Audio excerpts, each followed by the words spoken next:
안녕하십니까. 벌써 9월이 시작이 되었습니다. 이제 학교들도 이제 개학을 하게 되는데요. 학교가 개학을 하지만 전투는 여전히 계속되고 있다는 그런 화면을 자주 보게 되는데요.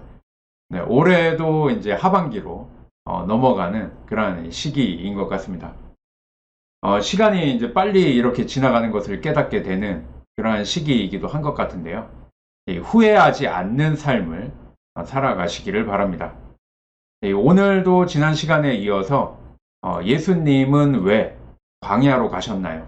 라고 하는 그 주제를 가지고 계속해서 공부해 보도록 하겠습니다.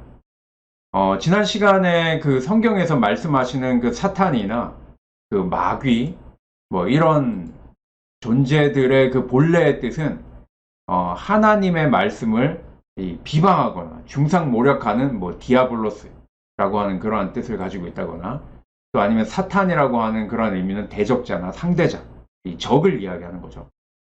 그런 의미를 가지고 있다. 뭐 이렇게 말씀을 드렸습니다. 그래서 하나님의 말씀을 왜곡하거나 올바로 전해지지 않도록 방해하고 적대적으로 행하는 그러한 존재들을 말한다. 이렇게 이제 말씀을 드렸는데요. 그래서 예수님께서도 그리스도의 사역을 반대하는 그 수제자 베드로를 향해서 이 사탄아 라고 하시는 그러한 이 성경 말씀을 보게 된다라고 이 말씀을 드렸습니다. 따라서 마가복음에서 말씀하시는 그 광야에서 예수님을 시험한 어떤 사탄 또 마귀라고 하는 이러한 존재는 예수님의 삶 전체에 걸쳐서 예수님의 말씀을 왜곡하거나 올바른 뜻을 전하지 못하도록 방해를 하는 그러한 존재들이다. 이렇게 이해를 할 수가 있을 것 같습니다. 또 한편으로는 외부적으로 뭐 예수님의 말씀이나 사역을 방해하는 그러한 존재들일 수도 있지만 또 내적으로 예수님 안에 뭐 어떤 들짐승이나 그리고 또 천사와 같은 그러한 이 마음, 즉 이 두 가지의 마음이 갈등을 하는 그러한 것을 좀 생각해 볼 수도 있는 그런 말씀이라고 할 수가 있다. 이렇게 설명을 지난 시간에 드렸습니다. 그래서 이것에 대한 그 구체적인 말씀이 바로 그 겟세마네 동산에서 이 예수님의 그 갈등으로 나타난다라고 할 수가 있는데요. 그래서 그 마가복음 14장 34절의 말씀을 보게 되면은 내 마음이 심히 고민하여 죽게 되었다 라고까지 이 제자들에게 말씀하시는 이 예수님의 모습을 보게 됩니다. 예수님을 이 죽을 만큼 고민하게 만든 갈등이 무엇이었는가 하는 것이죠. 그것이 바로 십자가라고 하는 것입니다. 이 예수님의 십자가가 바로 예수님의 마음을 심히 고민하여서 죽게 되었다라고 할 정도로 이 고통스럽게 갈등하고 고민하게 만들었다라고 하는 것입니다. 이 십자가라고 하는 것은 하나님의 뜻을 따를 것인가 아니면 인간의 본성을 따를 것인가 하는 갈등이라고 하는 것입니다. 마가복음 14장에는 예수님의 이런 솔직한 마음의 갈등이 그대로 기록되어 있다라고 말씀드릴 수가 있습니다. 그래서 그 35절의 말씀을 보게 되면요. 이때가 자기에게서 지나가기를 구했다라고 말씀하고 있습니다. 그리고 또 그 다음 36절에서는 이 잔을 내게서 옮기시옵소서. 그러나 나의 원대로 하지 마시고 아버지의 원대로 하옵소서. 라고 이 말씀을 합니다. 이것이 바로 그 생존 본능과 이 믿음의 갈등이라고 할 수가 있습니다. 이 세상에 아무리 큰 대의, 큰 뜻을 위해서라고 하더라도 죽고 싶은 사람은 아무도 없다라고 하는 것이죠. 아무리 하나님의 뜻이라고 하지만 그렇다고 내 목숨을 내놓는다라고 하는 것은 절대로 쉬운 일이 아니라는 것입니다. 예수님께서는 바로 인간의 이 가장 포기하기 힘든 이 목숨을 포기할 것인가 하지 말 것인가 하는 것을 놓고 이 갈등하고 이 고민한 것이다 라고 하는 것이죠. 그런데 사실 뭐 십자가뿐만 아니라 이 모든 우리 삶의 전체에서 그렇습니다. 어떤 일이 생겼을 때 그것에 대한 갈등과 고민을 한다는 것은 나의 목숨에 이 이익이 될 것인가? 내 목숨이 살 것인가? 아니면 내 목숨에 손해가 되어서 내가 죽을 수도 있을 것인가? 하는 그러한 고민을 하게 된다라고 하는 것이죠. 왜냐면은 세상에 죽고 싶은 사람은 아무도 없기 때문입니다. 뭐 모든 것을 포기하고 내가 좌절했다. 뭐 그런 이유 말고는 내가 누군가를 대신해서 아니면 뭐 어떤 것을 대신해서 내가 어떤 큰 뜻을 이루기 위해서 내가 죽겠다. 선뜻 내 목숨을 버리겠다. 이렇게 하는 사람은 없다는 것입니다. 그러나 예수님의 결론은 나의 원대로 맛이 없고 아버지의 원대로 하옵소서라고 하는 것이 바로 예수님의 결론이었습니다. 아버지의 원대로 하옵소서. 결국 예수님은 생존 본능이라는 이 인간 욕심의 근원을 완전히 내려놓으시고 하나님의 크신 뜻을 따르셨다는 것입니다. 바로 이것이 예수님의 위대성이고 이것을 놓고 바로 예수님께서 죽음을 이기셨다라고 이 말씀을 하는 것입니다. 자신의 목숨까지 내놓으면서 하나님의 뜻을 따르셨습니다. 이것이 예수님 생애 전체에 이르는 유혹이었고 시험이었지만 이 유혹과 이 시험을 등이 이겨내시고 승리하셨다라고 하는 것입니다. 그런데 예수님께서 광야와 같은 이 세상 속에서 온갖 유혹과 시험 속에 사셨던 그 이유가 무엇인가 하는 것을 한번 다시 돌아가서 생각해 보시기 바랍니다. 제가 계속해서 그 마가복음 1장 13절의 말씀을 가지고 계속해서 어떤 설명을 드렸는데 그 전에 13절 바로 직전에 12절의 말씀을 한번 보시기 바랍니다. 성령이 곧 예수를 광야로 몰아내셨다라고 말씀합니다. 우리를 광야로 몰아내셔서 사탄과 마귀에게 유혹과 시험을 받게 하신 분이 바로 성령이었다라고 하는 것입니다.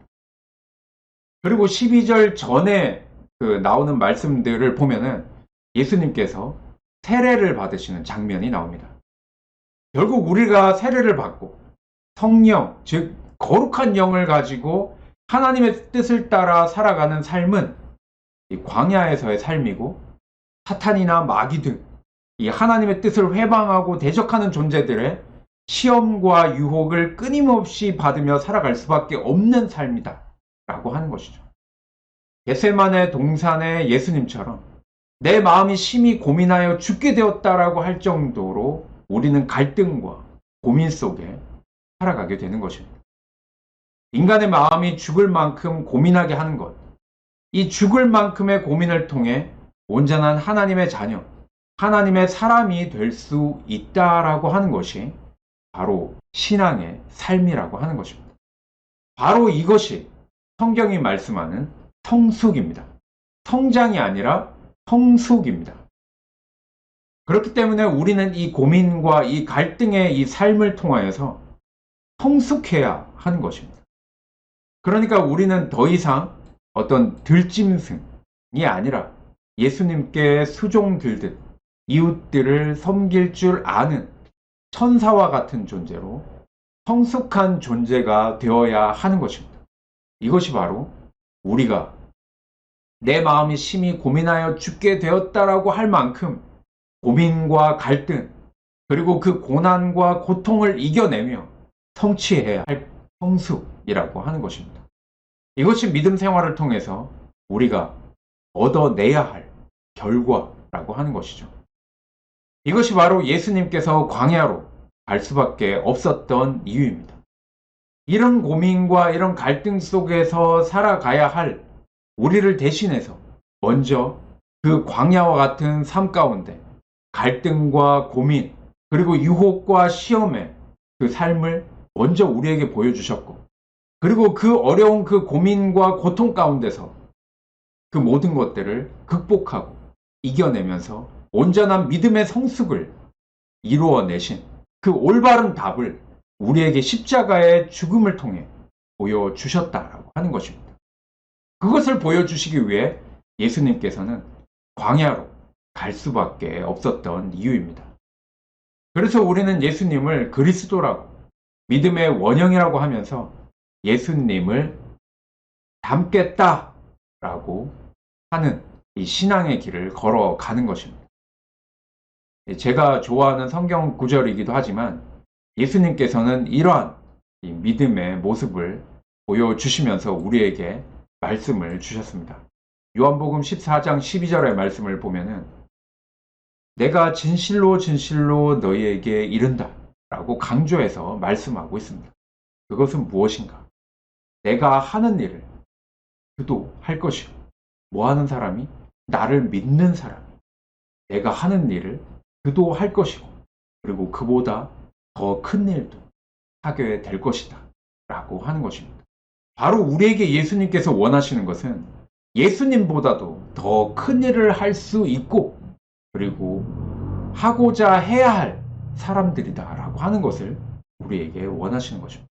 우리는 예수님에게 이렇게 이야기하겠죠.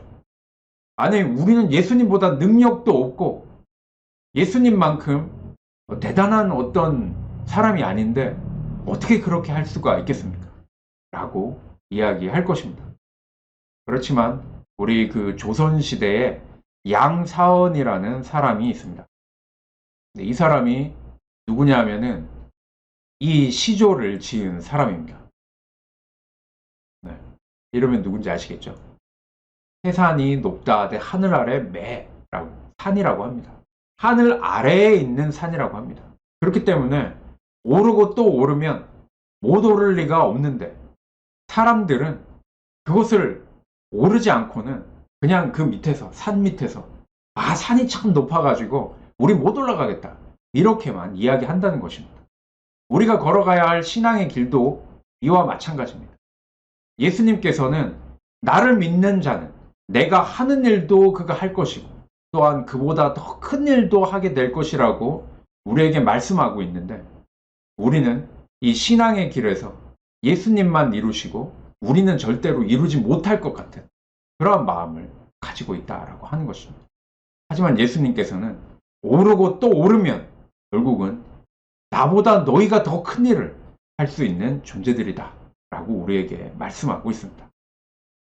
비록 우리가 어떤 믿음 생활을 해서 뭐 내가 성숙했다, 나는 완전한 자다 라고는 못하겠지만, 그래도 하나님 앞에서 우리가 저 최선은 다했습니다 라고 말해야 되지 않겠습니까?